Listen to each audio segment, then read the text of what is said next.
নবীর একটা আদর্শের কারণে জান্নাতে যাবে। সিরত মানি আদর্শ, আর এটা আমরা কদমে কদমে মুহতাজ।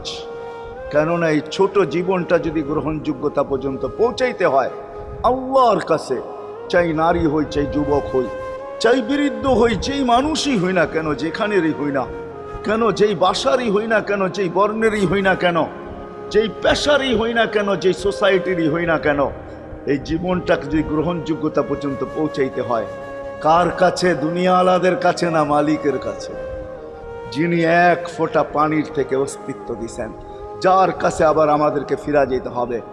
পালানের কোনো সুযোগ নাই। এই জন্যই কোরআন আমাদেরকে বোঝায় আইনাল মাফার। আল্লাহ বলতেছে কোথায় ভাগবে তুমি, বলো কোথায় ভাগবে? কবির কথাই সত্য, যদিও নাকি পালাও তুমি আকাশেতে লাগিয়ে সিঁড়ি, সিঁড়ি লাগাও যদি